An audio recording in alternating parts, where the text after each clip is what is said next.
세상도 그렇고 우리가 살아가는 것도 그렇고 마치 우리 주위에 동그라미를 동그랗게 그려놓고 나하고 맞는 사람은 그 동그라미 속으로 들어오라고 그러고 또 맞지 않는 사람은 동그라미로 밖으로 밀어내는 것이 조금 지금 요즘의 세상이 아닌가라고 생각을 합니다. 들어올 수 있게끔 좀 넓게 만들어주면 좀 좋으련만 그렇지 않고 자꾸만 세상이 그 원을 줄이게 만드는 것이 요즘의 세상이 아닌가라고 생각을 합니다. 초대해야 되는데 내 삶으로 사람들을 초대하고 내가 좀 넓게 동그라미를 그려서 누군가가 들어오게 열어주고 해야 되는데 글쎄 저도 마찬가지입니다만 자꾸만 동그라미를 줄여가는 것은 아닌가라는 그런 안타까운 마음으로 바라보게 됩니다. 의외로 많은 사람이 참기 힘든 아픔 가운데 있으면서도 이를 악물고 참고 살아갑니다. 그냥 아프면 아프다고 그러면 되는데 이게 잘 되지를 않습니다. 표현해야 되는데 그냥 이를 악물고 참는 이유가 뭘까라고 생각해 보면 받아줄 사람이 없으니까 그럴 수도 있는 것 같고요. 그리고 내가 이야기하면 혹시 이게 내 약점이 돼서 이게 나한테 불이익을 당할까 해서 또 참기도 하기도 하고요. 또 목회자들 그런 얘기 많이 합니다. 아무리 힘들어도 내가 무너지면 교회가 무너진다라는 그러한 아픔 속에서 그 책임감이 우리를 짓누르고 또 가정도 마찬가지겠죠. 어머니가 혹은 아빠가 무너지면 가정이 무너진다라는 그러한 아픔이 있지만 그러나 그 고통을 또 참아내는 그러한 일들을 우리가 보게 됩니다. 그래서 누군가가 우리가 위장된 분노의 가면을 쓰고 살아갑니다라는 그런 표현을 했던 적이 있습니다. 교회에서도 우리가 가장 관심하는 분야가 이제 뭐냐면 정신 건강에 대한 그 분야를 굉장히 관심하고 문제합니다. 여러분 삶 속에서 다 스트레스 받고 왔지요. 하우스에서 직장에서 다 스트레스를 받고 그 스트레스를 들고 교회에 들어오셨을 겁니다. 그러면 우리가 하나님 말씀을 어떻게 위로할까?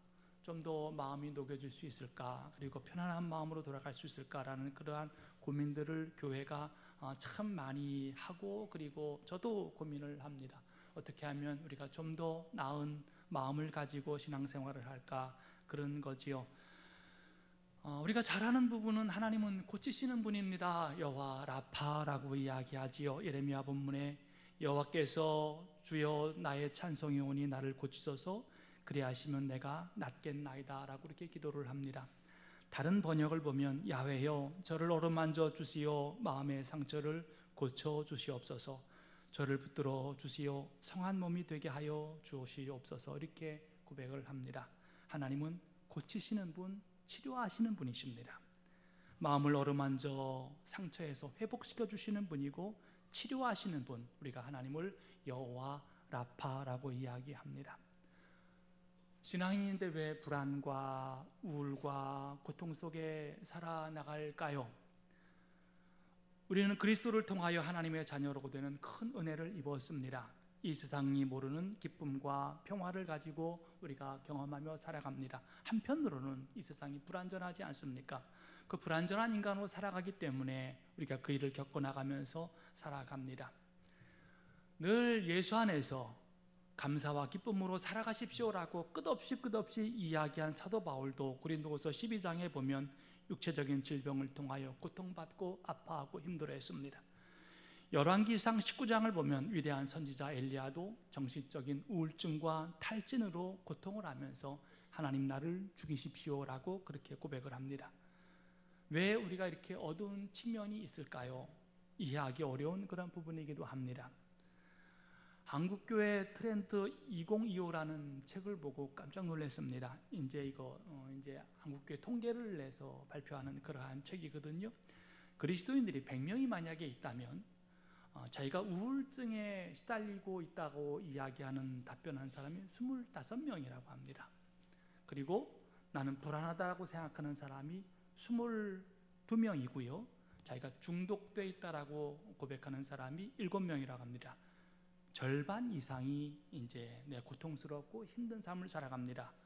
심지어 자살을 생각한 경우도 11%나 있다고 이야기합니다. 기독교인들이 정신건강이 굉장히 걱정됩니다라고 대답하는 비율이 25%입니다. 4명 중에 1명이 내가 정신적으로 굉장히 힘들고 걱정이 됩니다라는 그런 고백을 한 굉장히 놀라운 수치입니다. 작년도 통계 자료니까요. 이러한 수치가 다른 비기독교인 혹은 불교, 천주교 어떨까요? 별반 다르지 않습니다. 거의 비슷한 형태의 수치를 가지고 있다고 합니다. 우리 모두가 똑같은 환경에 노출되어 있기 때문에 그러합니다. 제가 그 통계를 보고 그래도 우리는 그리스도인이지 않을까? 답을 찾아야 하고 또 답을 가지고 있는 것이 그리스도인이지 않을까? 라는 그런 생각을 해요. 저도 물론 우울증을 앓았고 우울증에 대한 그런 징조가 있습니다. 성서는 이러한 우리에게 어떠한 답을 주실까요? 예레미야는 우리를 눈물의 선지자라고 이야기합니다. 눈물이 많다는 것은 감수성이 있다는 그러한 이야기하지요. 예레미야의 고백은 나를 먼저 고치시옵소서라고 그렇게 고백을 합니다. 자신의 모습을 하나님 그대로 드러내는 것입니다. 저희들 많이 우리 목회자들도 그런 얘기들 많이 하고 후배 목사들도 이야기합니다. 자녀들이 아픈 경우가 있습니다. 조금 비정상적인 그런 상태가 있는 자녀들이 있을 때 놀랍게 부모가 그것을 인정을 하지 않습니다. 인정을 하고 치료할 수 있는 그 시간이 있는데 그 시간을 놓쳐서 결과적으로는 고등학교가 올라와서 그것을 인정하고 더 어려움을 당하고 힘들어하는 우리 친구 목사들도 있고 후배 목사들도 있습니다. 그 목사들이 많이 후회합니다. 내가 그것을 알고 내가 인정해야 되는데 내가 인정하기 싫어서 내가 창피해서 자녀를 버렸다라는 그러한 고백들을 참 많이 합니다. 우리가 죄인이라는 고백은 뭔고 아닌 나 자신을 주님 앞에 인정한다는 것을 의미합니다. 주님 나의 힘으로는 안 되고 오직 주님만이 나를 도우실 수 있습니다라는 것이 내가 죄인입니다라는 그러한 고백입니다. 잠언서 3장 8절에 이것이 내 몸에 양약이 되어 내 골수를 윤택하게 하리라라는 말씀이 있습니다. 양약은 히브리어로 라파, 치료하다라는 그런 뜻입니다. 고치다라는 뜻입니다. 하나님은 고치시는 분인데 치료하는 분인데 마음을 어루만져 상처를 고쳐주시는 분입니다. 사도 바울이 로마서 8장 26절에 이와 같이 성령도 우리의 약함을 도우시나니 우리는 마땅히 기도할 바를 알지 못하나 오직 성령이 말할 수 없는 탄식으로 우리를 위하여 친히 간구하시느니라고 말씀하십니다. 내가 주체할 수 없는 슬픔에 있다 할지라도 내가 어떻게 기도할지 알지 못한다 할지라도 내 마음을 살피시고 내 영혼을 어루만지시는 하나님께서 이를 악물고 웃음을 삼키는 우리의 기도를 하나님께서 들으신다는 것입니다. 이 아픔이 참담한 그리고 정확히 표현하지 못해도 우리의 연약함을 도우시는 성령께서 말할 수 없는 탄식으로 우리를 도우시고 우리를 위하여서 친히 간구하신다라는 그런 믿음의 말씀입니다. 저는 한 달 넘게 후회라는 말 속에 살아왔습니다. 내가 왜 이러한 선택을 하였을까? 그리고 다른 선택을 하면 어땠을까라는 그러한 후회라는 말 속에 살아왔습니다. 전에 교회를 세워가면서 다들 고생이지요. 고생 안 하는 목회자가 어디 있겠습니까? 참 고생을 많이 했습니다. 개척을 하다시피 한 교회였습니다. 지방에서 이 교회는 폐쇄해야 된다라고 이름이 올라왔던 그런 교회에 부임해서 시작을 했습니다. 참 과정 여러 가지 말씀드릴 수 있겠습니다. 어느 순간에는 교회가 정말 부흥해서 찬양단이 세워지면 너무 이제 그 마음이 기뻐서 밤새도록 잠 못 이루고 또 성가대가 또 잔뜩 이렇게 만들어지면 그 성가대 가운 살려고 이렇게 돌아다니고 그 다음에 카탈로그를 보고 모양을 만들고 그 기뻐했던 그 순간들을 기억합니다. 교회가 좁아서 저 뒤에 잠옷실을 다 부수고 잠옷실을 부수면 한 20여 명 다 앉으니까 잠옷실을 부수고 의자를 놓고 참 힘들었지만 행복한 주님과의 시간을 보냈던 것을 기억을 합니다. 정말 행복하고 정말로 믿음 안에서 이루었습니다. 처음 부임할 때 이제 폐쇄될 만한 그런 교회 부임에 갈 때 하나님하고 약속을 했는데 어떤 약속을 했는지 하나님 내가 이 교회 자립할 때까지는 내가 하나님 믿겠습니다. 자립하면 내가 가더라도 자립하지 못하면 내가 떠나지 않겠습니다라고 약속하면서 그렇게 하나님과 동행하며 목회를 시작했습니다. 교회가 이렇게 성장하니까 뭐 좋은 소문이 나서 그런지 몰라도 뭐 서울 있는 굴지의 교회에서 부목사님으로 오시라는 뭐 그 소리는 참 많이 들었고, 그리고 뭐 소문이 괜찮게 나니까 뭐 이렇게 장로님들이 와서 뭐 담임 목사님을 모셔가겠다라는 뭐 그런 이야기도 많이 들었습니다. 안 갔습니다. 왜냐하면 교회를 성장시켜 가야 되니까. 그리고 참 금식도 많이 했습니다. 지금 그렇게 하면 죽습니다. 참 금식도 많이 하고 17년 동안 참 목회적으로도 가장 좋은 때 아닙니까? 40대 중반에 가서 또 50대 말까지 이렇게 가장 힘을 발휘하고, 그 다음에 그러면 지금은 버려야 됩니까? 그게 아니라 힘 있는 그러한 목회를 했고, 정말 헌신을 했고, 저희 가정도 헌신을 했고, 우리 집사람도 목회적으로 헌신을 했습니다. 그런데 이제 코로나가 왔잖아요. 코로나가 왔고 그 교회가, 저희는 뭐 그렇게 크게 영향이 없었습니다만 위에는 코로나가 교회를 한번 치니까 이게 교회가 엄청나게 흔들리고 많은 사람들이 빠져나가는 뭐 그러한 일들을 했습니다. 그리고 그 교회 가운데, 동네 가운데 큰 길이 나면서 뭐 교인들이 뭐 이사를 가게 되고 또 뭐 소천하고 뭐 이렇게 해서 교회가 굉장히 이제 많이 어려워진 그러한 상태가 되었다라고 이야기를 합니다. 또 목사님이 1월 초에 은퇴하면서 이제 그 회복할 수 있는 시간이 좀 더 많으면 좋았는데 이제 은퇴를 해야 되니까 회복할 수 있는 시간이 작았고, 그리고 교회적으로도 큰 어려움이었던 것 같았습니다. 죄송합니다. 이렇게 이야기에 죄송해서 새벽기도를 한 달 넘게 하면서 성림교회는 누가 와도 터전이 좋으니까 행복한 목회할 수 있을 것이다, 그런 생각이 이제 자꾸 들었습니다. 그러면서 우리가 이거 잘못 온 거 아닌가, 거기 있어서 그냥 마찬가지겠지요. 뭐 우리가 있다고 뭐 나아지는 것도 아니고 뭐 좋아지는 것도 아니고 나빠지는 건 아니겠습니다만, 이게 우리가 어떤 선택에 대한 문제가 있었나라는 그런 이제 고통이 이제 오기 시작을 해서 이게 굉장히 심적으로 한 달 넘게 이제 부담이 되고 이제 그랬습니다. 한 달 반 참 슬펐습니다. 이제 슬픈데 안 슬픈 척하는 것도 힘들고, 아무튼 참 이게 교만이긴 교만인데 어렵고 힘든 그러한 시간을 보냈습니다. 목요일에 이번 주 목요일에 그 파주의 지방에 있는 후배 목사가 전화가 왔습니다. 전화가 와서 형, 내가 그 새로운 목사를 형 만나봤어. 그래요. 그래 뭐 뭔 얘기를 하려고 그러냐 했더니, 그 이제 옹기장이라고 아시나요? 옹기장이 그런 말고 이제 찬양단 옹기장이에서 이제 찬양을 인도했던 뭐 그런 청년이었었는데, 이 청년이 이제 찬양을 인도하면서 은혜를 받아서 이제 신학 이제 감신 MDV를 했다. MDV를 공부를 하고 이제 그 다음에 부목사로 충청대에 한참 있다가 이제 처음으로 담임 목사로 이제 그 교회 부임해서 온 그러한 겁니다. 그 후배 목사가 만나던 형, 참 젊고 힘있고 그 다음에 열심히 해. 너무너무 감사한 것은 형보다 훨씬 나아. 좋은 표현도 있지 않습니까? 형하고 뭐 비슷해, 뭐 이런 것도 괜찮은 표현인 것 같은데, 형보다 훨씬 나아. 정말로 형 다행이야. 또 이거를 이제 감사한 거지요. 감사하고, 제가 뭐 성림교회도 제대로 못하면서 남교회 뭐 상관할 일은 아니지 않습니까만은, 그도 20년 동안 우리가 겪어온 길을 다시 처음부터 시작해 나가겠지요. 그리고 또 그 믿음의 길들 이뤄가게 하시겠지요.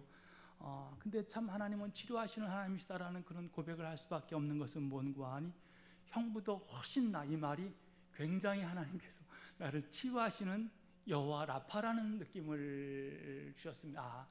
그렇지, 이건 하나님이 하시는 일이고 하나님이 도우시는 일이고, 우리가 뭘 한다고 뭘 이뤘다고 그리고 뭘 섭섭해할 필요도 없고, 우리가 하나님이 이루시는 믿음의 귀한 일들을 이루가게 하시는 거예요. 여호와 라파가 저한테 큰 치료가 돼서 이번 주에 이 말씀을 드리는 겁니다. 같은 마음을 나누기를 원할까?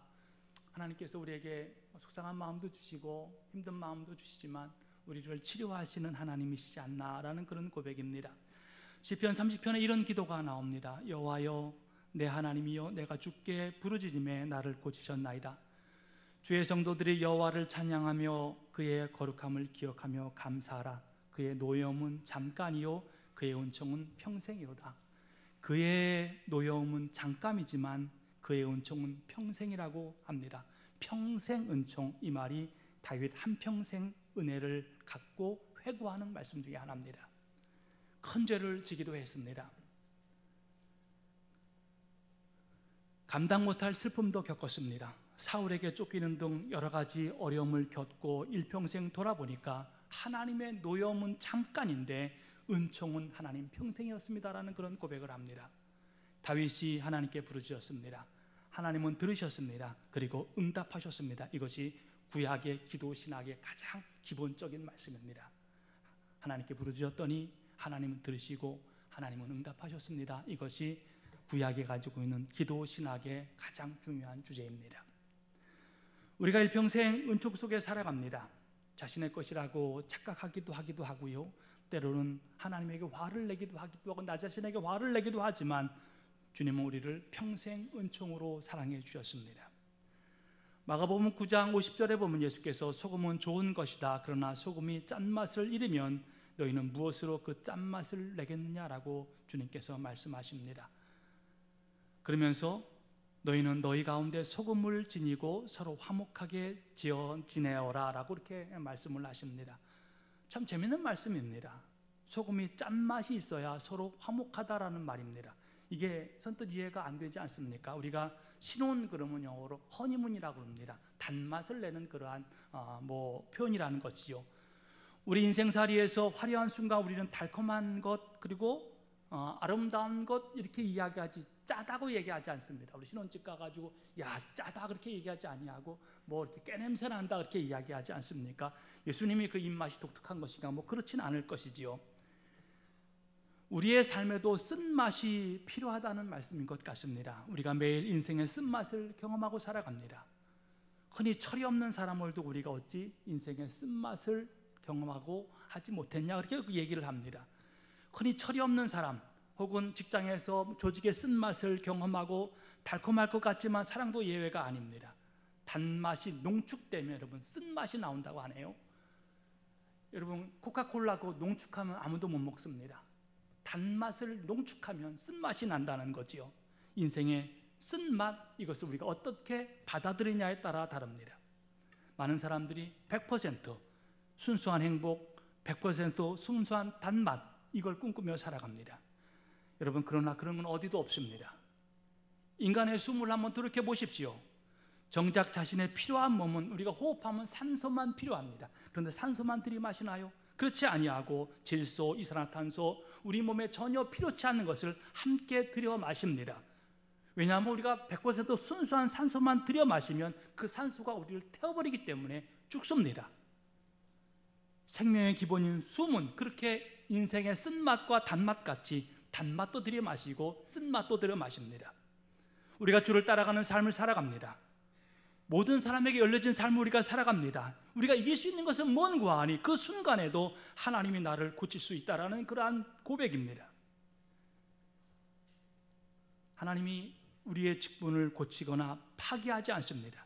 오늘 예레미야는 나는 목자의 직분을 가지고 살아갑니다라는 그런 고백을 합니다. 그러면서 내가 주님을 바라보고 살아왔고 온전한 주님의 말씀을 전하였다는 것입니다. 그러면서 왜 이렇게도 삶이 고단하냐고 이야기합니다. 그런데 예레미야 신앙적 고백을 보면 아주 중요한 것을 발견합니다.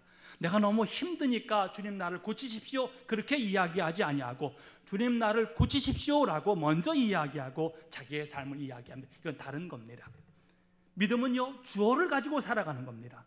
주님이 나의 구원자이십니다. 이것이 신앙의 우리의 주어입니다.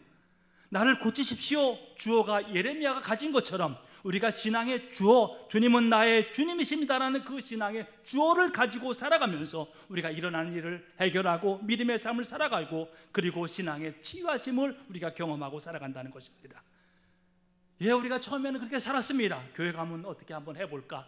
교회 가면 돈을 벌 수 있을까? 교회 가면 병이 날 수 있을까? 예, 그렇게 우리가 교회에 나오기 시작했고, 그렇게 신앙생활 하기 시작했고, 그렇게 경험하고 살아갔습니다. 그러나 이제 우리는 그런 신앙이 아니고 주님이 나의 주님이십니다. 주님만이 나의 주님이십니다. 이 신앙의 주제를 가지고, 이 신앙의 표를 가지고 우리의 삶을 풀어가는 것이고, 우리의 삶을 인도해 가는 것이고, 우리의 삶을 믿음의 삶을 살아가는 것입니다. 시내산 정상에 하나님이 모세를 다시 부르십니다. 십계명을 받으러 다시 올라갔습니다. 모세는 주여, 내가 주의 은총을 입었거든 원하건대 주는 우리와 동행하시옵소서라고 간청을 합니다. 하나님 이후 목이 뻣뻣한 백성 이스라엘과 40년을 함께 사셨습니다. 긴 여정 후에 모세는 요단강 앞에 약속의 땅을 바라보며 여호수아에게 또 이야기합니다. 강하고 담대하라, 두려워하지 말라, 그들 앞에서 떨지 말라. 이런데 하나님 여호와가 그가 너와 함께 가시며 결코 너를 떠나지 아니하시며 버리지 아니할 것임이라. 그리고 더 한 번 또 확인합니다. 여호와 그가 내 앞에 가시며 너와 함께 하사 너를 떠나지 아니하시며 버리지 아니하시니 너는 두려워하지 말라. 모세가 여호와 하나님께서 너와 함께 하시고 그리고 내 앞에 가신다라고 말씀해 주십니다. 저는 늘 주님이 내 앞에 계신 줄 알았습니다. 소망이란 단어, 천국이란 단어는 주님이 내 앞에 계신다는 것입니다. 그래 뒤돌아보니까 거기도 주님이 계셨습니다. 자녀들이요, 철이 나는 것은 뭔가 하니 부모의 등이 보이면 철이 난 거라고 이야기합니다. 아, 우리 아버지가 등이 굽었구나, 우리 엄마가 등이 굽었구나. 예수는 우리의 등을 보고 계셨습니다. 그리고 등을 펴고 하늘을 보라고 하십니다. 주님이 나를 치유하신다는 것입니다. 예레미야의 눈물은 하나님의 백성이 죄악으로 나라가 무너지고 그리고 그 삶을 바라보면서 흘린 눈물입니다. 그 눈물 속에 하나님 이 민족을 다시 세우실 것입니까? 다시 조금 회복하실 것입니까? 다시 조금 치유하실 것입니까? 하는 그러한 믿음의 눈물이었습니다. 하나님은 하나님의 방식으로 고치신다는 것입니다. 이것이 여호와 라파입니다. 그러나 우리가 이 여호와 라파는 하나님이 회복할 때 이루어진다는 것입니다. 우리가 주님은 나의 구주십니다 하는 고백이 먼저 서야 합니다. 사랑하는 성도 여러분, 어느 영화인지는 모르겠습니다만 너 힘드냐? 나도 힘들다. 그 대사가 여러분 있지 않습니까? 아파하는 우리를 보고 주님은 아파하십니다. 주님이 아프기 때문에 우리를 치유하시는 것입니다. 우리만 아프면 주님은 치유하실까요? 그건 전 모르겠습니다만 우리가 아프면 주님도 아프십니다. 주님이 아프시기 때문에 우리를 치유하시는 것입니다. 여러분, 지금 어렵고 힘든 길을 걷는 분 계십니까? 주님을 찾으십시오. 주님이 여러분을 치유하실 것입니다. 기쁨의 길을 걷고 계신 분 계십니까? 이웃의 손을 잡고 함께 일어서 걸어가시길 바랍니다. 여호와 라파, 우리를 치료하시는 주님이 여러분을 승리케 할 것이고 믿음으로 걷게 할 것이고 위대한 이름을 남기게 하실 것입니다. 저와 여러분이 그 승리자가 되시기를 주님의 이름으로 축원합니다. 우리 기도하시겠습니다. 은혜로우신 하나님 감사합니다. 여호와 라파, 우리를 치료하신다 하셨습니다. 믿음의 귀한 길을 연다 하셨습니다. 은혜의 삶을 연다 하셨습니다. 우리가 신앙의 주어를 가지고 살아갑니다. 주님은 우리의 그리스도이십니다라는 그 신앙의 주어가 우리의 삶의 모든 것을 좌지우지할 것이고 그리고 믿음으로 인도하게 하실 것입니다. 주님이 우리의 구주이심을 잊어먹지 않게 인도하여 주옵시고 아버지, 세상의 현상을 먼저 보는 것이 아니라 먼저 주님의 얼굴을 먼저 보는 저희들 되게 인도하여 주시옵소서. 감사드리며 예수님 이름으로 기도를 쌓옵나이다. 아멘.